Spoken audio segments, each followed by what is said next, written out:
So here's a quick walkthrough of just a couple of the things that will make your life easier when going through some of these NURBS exercises, and that will help to clarify some of the points.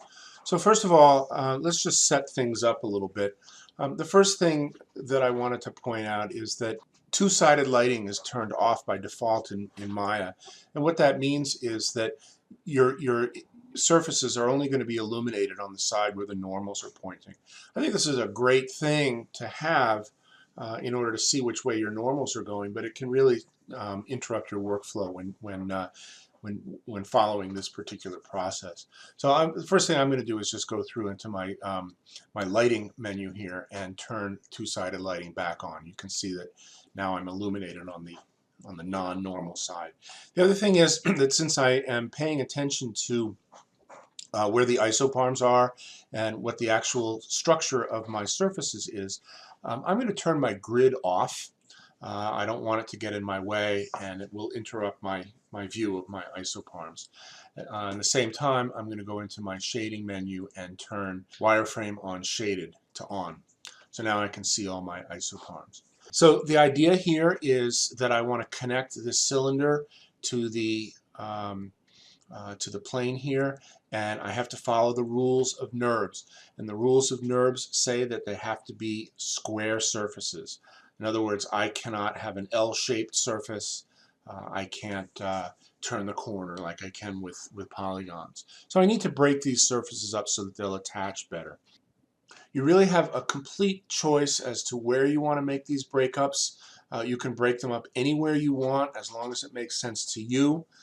In this example, it's set up to kind of give you the optimum result, so I'm going to just follow those. So what I mean by that is the cylinder lines up exactly with this kind of square center of this plane. So that kind of makes sense as to the place to cut the hole. I'm going to just take this cylinder for the time being, and I'm going to put it on a layer, and I'm going to make that layer a template, and that's just going to help us to see what's going on.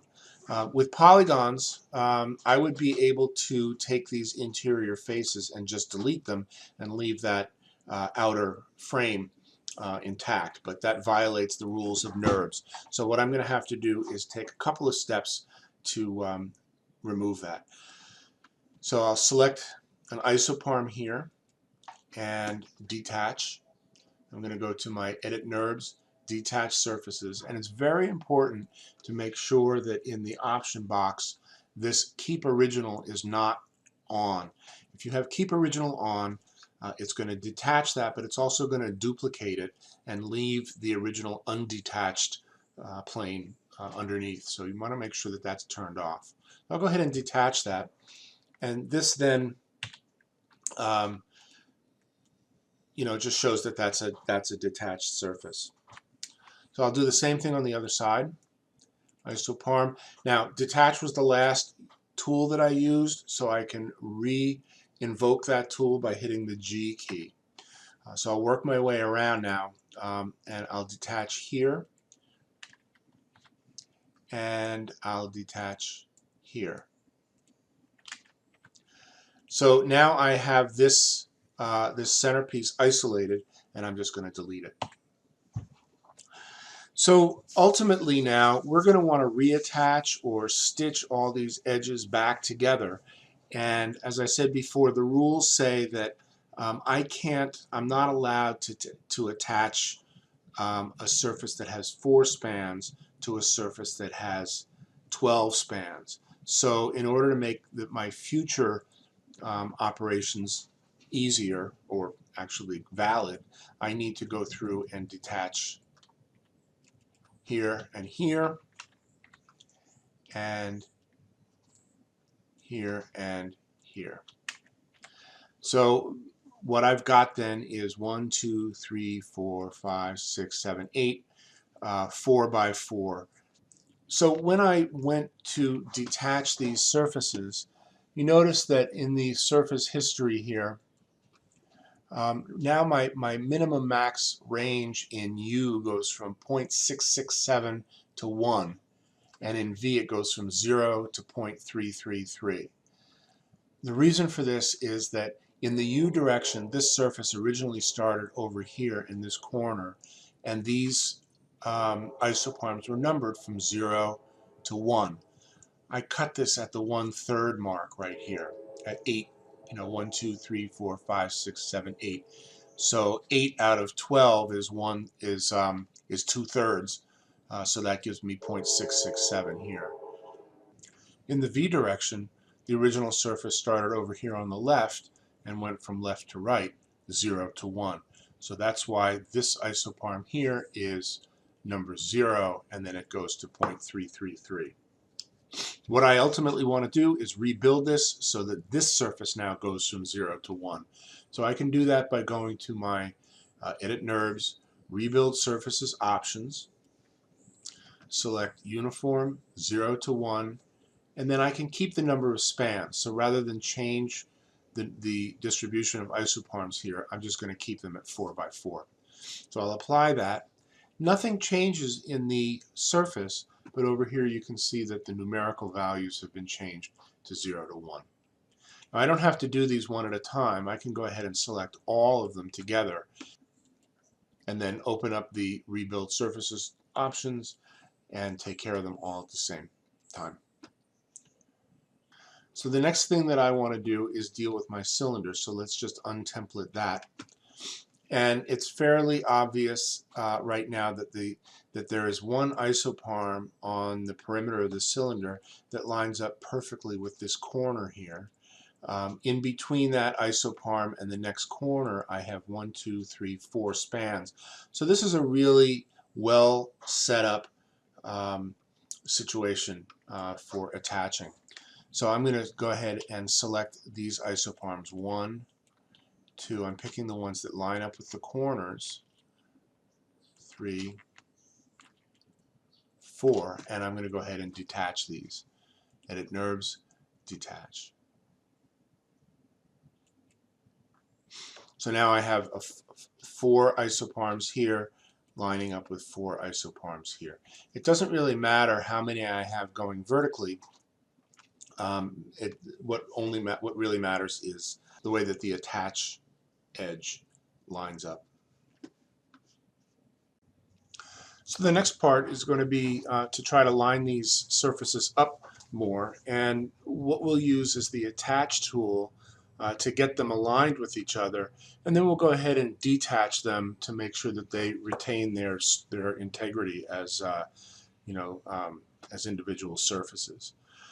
In order to ensure that the attach works as well as it can, I want to make sure that I'm following the rules of direction with regard to the attach. So I want one direction to start at the bottom of this and then go towards the top, and then start at the bottom of this and go towards the top. It doesn't matter if it's the U or the V as long as it's the same in both. So let's just take a look at the surface origins here. I'll go to Display, NURBS, Surface Origins, and I can see that my first vertex is up here in the upper right hand corner, and the V direction is going from the top to the bottom. So I'm going to just leave that the way that it is, and let's just take a look at this one for now. In this one, the V direction is going from right to left. So these two surfaces do not align properly. What I'm going to, it doesn't matter which way they go, whether it's the U or the V, or whether it goes from top to bottom or left to right. They just both have to be the same. So I'm looking here at the side of the cylinder, and I can see that the surface begins in the lower left-hand corner, and the U direction goes from the bottom to the top. So what I'm going to do is realign this surface so that it does exactly that. So I'll go into my Edit NURBS Reverse Surface Direction tool. And what I want to do first of all is swap the U and the V. So I'll just hit swap, and I'll apply that. And now my U direction is lining up with the cylinder, but it starts at the wrong spot. I want it to start down here. So in this case, I'm going to just reverse the U. I'll select the U and hit apply. And now my U starts at the lower right, goes up. My U starts at the lower right and goes up. So that is well set up to do an attach, and all I really need to do is select one surface. The next surface, I'm going to go into my Edit NURBS, Attach Surfaces, and again, just like with the Detach, I want to make sure that Keep Originals is turned off. This can cause you a lot of problems, because what it'll do is duplicate these surfaces and leave them underneath, and then create an attached surface that is in addition to these two. So Keep Originals is off. I have this set to blend, and the blend bias is set to 0.5, and I'll just go ahead and apply that.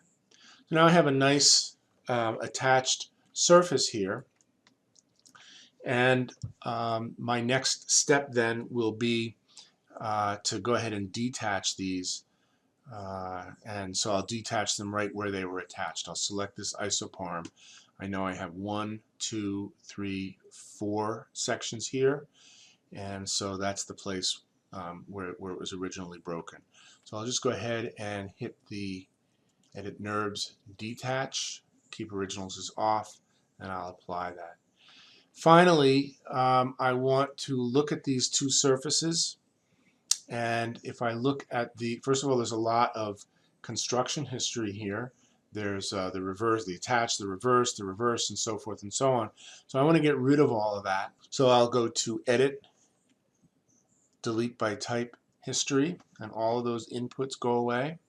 And then finally, and looking at this, at the surface history, you can see that my minimum maximum range in U, which is this, still goes from 0 to 1 where it originally was, but now my range in V is 10 to 14, and what that did was it inherited all of the range from the attached surface. So in this case, I want that to go from 0 to 1 again, so I'll just go ahead and rebuild.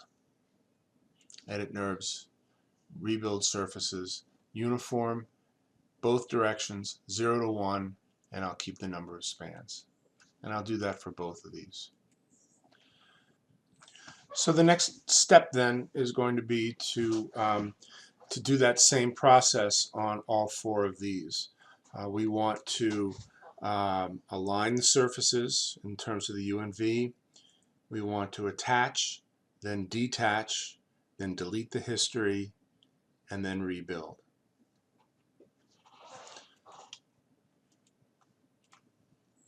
So my first step is going to be to show the surface origins, and I've put the surface origins button up here on the shelf.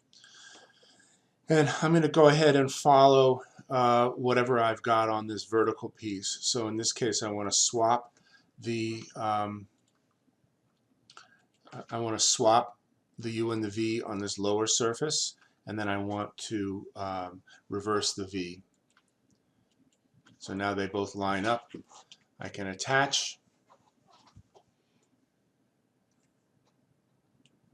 and then I can detach,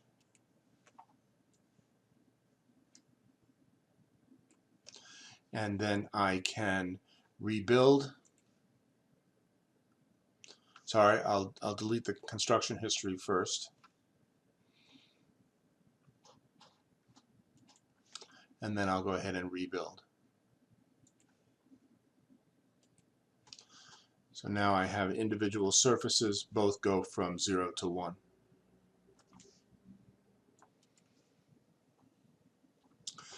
So here I've jumped ahead and I've done that same operation on all 4 sides of this. So each one of these surfaces is a clean surface, no construction history, and it's been rebuilt so that it goes from 0 to 1 in both the U and the V. The same is true for all of these surfaces now. So this is ready for this next operation, which is to global stitch. Now I want to back up a little bit. I'm going to go over the global stitch tool a little bit at first. So I'll go to my Edit NURBS under Stitching, and I look at Global Stitch. And really what the Global Stitch tool does is it takes multiple surfaces like this and it pulls them together so that all the edges are touching, kind of like what the Attach tool does, kind of like what Attach Detach does, and it maintains tangent continuity to the extent possible among those surfaces. So there's a couple of rules here. This top section here deals with how it evaluates the positional and tangent continuity. So we want these to all be the last three: closest knot, match params, and normals. In this lower section, the maximum separation will tell Maya how far apart these surfaces can be and still let them get pulled together. It's kind of like the merge vertex tool in dealing with polygons.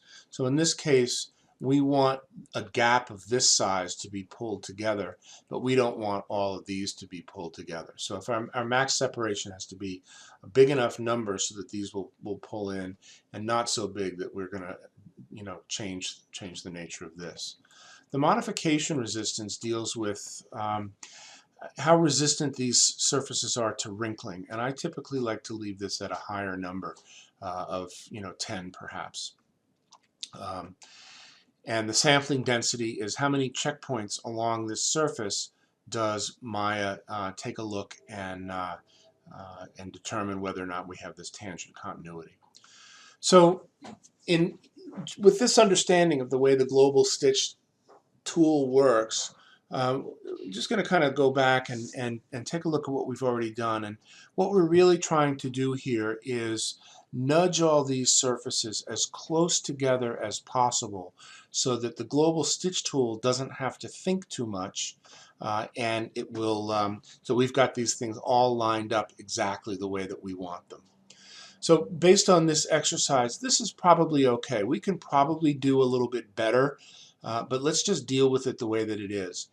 The one thing that I didn't do was change this maximum separation. And with this small number in here, it's probably not going to have much of an effect on this. But rather than guess and then redo the tool and then guess and then redo the tool, I'm going to leave it just like this and then deal with this value with the construction history. So I'll go ahead and select all of these and I'll hit global stitch. And you can see nothing really happened.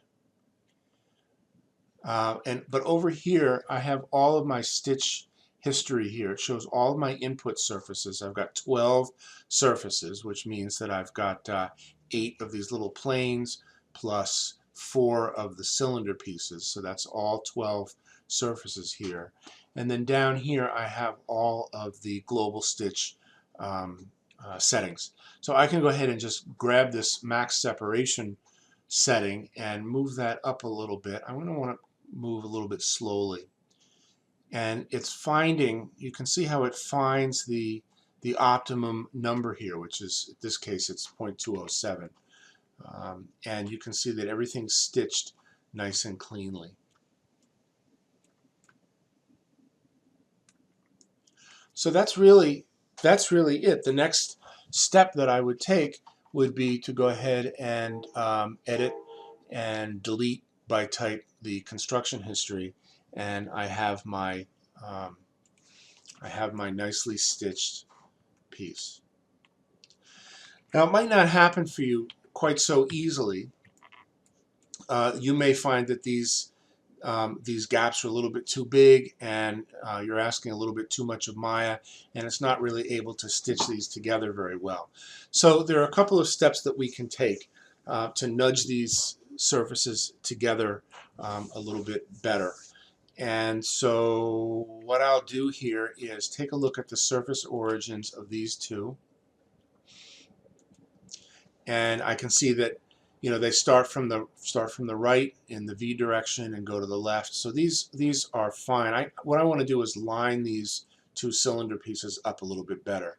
So I can select one and select the second one and go ahead and attach it. And then select this isoparm and detach it. So that pulls those together and leaves me a little bit smaller gap right there. So let's do that on these, 1, 2, and I'll attach and then select and detach. And I'm going to work my way around and do the same thing all the way around. Attach, isoparm, detach, and then I'll do the same thing here. Attach, and then detach. Okay, so that might make the global stitch a little bit better. There's something else that I can do that might make this even easier. Rather than use the global stitch, I can use the Stitch Edges tool. And what the Stitch Edges tool does, the Stitch Edges tool does the same thing that the global stitch tool does. In other words, it pulls two surfaces together and makes them tangent. The difference is that where the global stitch tool will pull, you can pick all of these surfaces and work on them all together. And the Stitch Edges tool is designed to work individually with just two edges at a time. So we can use that to our advantage and kind of manually pull these closer together to make things a little bit more desirable for Maya to figure out the global stitch. So looking at the options, we have a blending option of position and tangent. I have both of them selected because I want these to be tangent continuous, not just positionally continuous. And then we have the weighting factor. So the weighting on edge 1 and edge 2 really just depends on what order I pick them. When I have weighting on edge 1 set to 1, that just means that the first edge that I choose is going to stay in place, and the position and shape of edge 2 is going to alter in order to come and meet that. And then the sampling is just a matter of accuracy. So the way that this works is notice first that I have two surfaces here. Each one of them has 4 sections in the direction at which I want to stitch them, which is important but not essential. So I'll pick edge 1 here, and you can see it highlights in red. So that's the one that's going to stay in position. And then I'll pick edge 2, and you can see it just pulls right up there to be met. Now that's not an attach. Those are still 2 distinct surfaces. I've just stretched this second edge to meet the first one. So I'm just going to hit enter, and I'll delete the construction history. So now those 2 edges are stitched together. Let's just select everything and delete the history. So those 2 edges have been stitched together, but they're still two separate edges. So I can work my way around here and stitch edges along all 4 of these connections. And I'll hit enter, and I'm not going to delete the history yet. I'll just do that all at once. Enter, and then edge 1, edge 1, and edge 2. So you can see that what I've done here is I pulled these together so that the global stitch really is going to have very little to do. And actually I can finish this whole piece up without even touching the global stitch. Let's just grab everything. I'll delete the construction history. And I'll continue by invoking my global stitch. I'll pick this edge now as my edge 1 and this one as edge 2. And let's just do the right side of each one of these.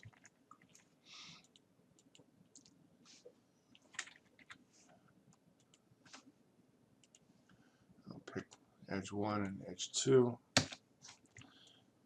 And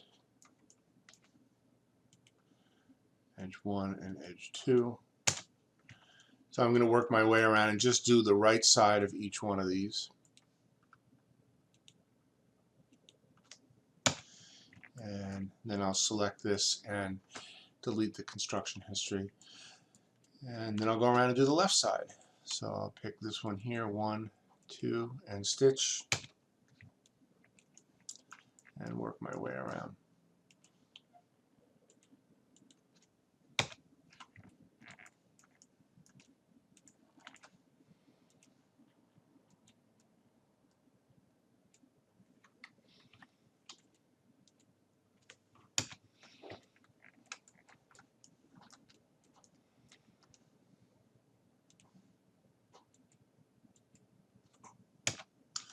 So that pretty much does everything I need it to do manually.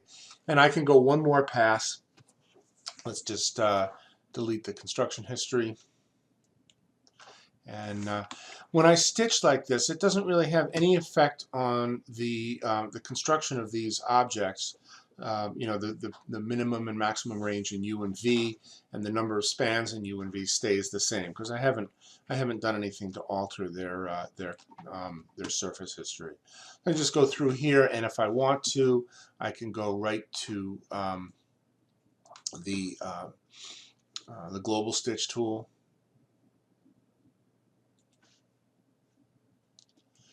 And set everything up and just hit apply. And that's just going to kind of do one more pass at the stitch to finish it up. Let's hit the history, and if I want, then I can just group everything together. That's Control G, and then I have one contiguous object.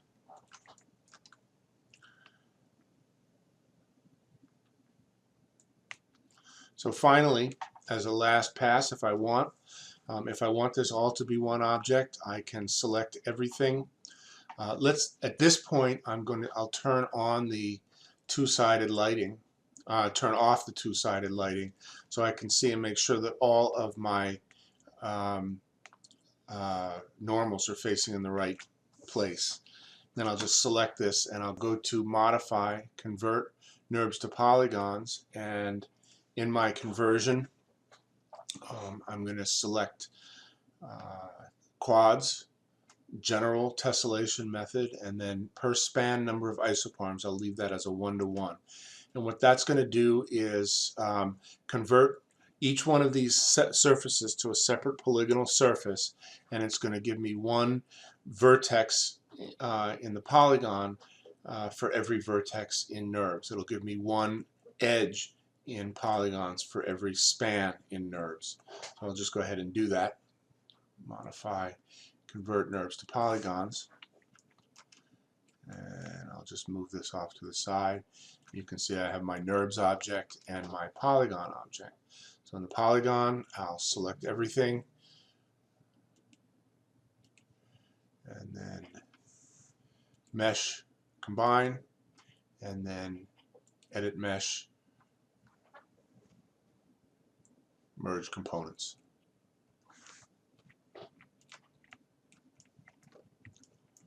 So there's the polygonal equivalent. And if I decide that I want to have you know, a little bit more curvature, a little bit more detail in this, then I can add edge loops and just treat this like any other polygon object.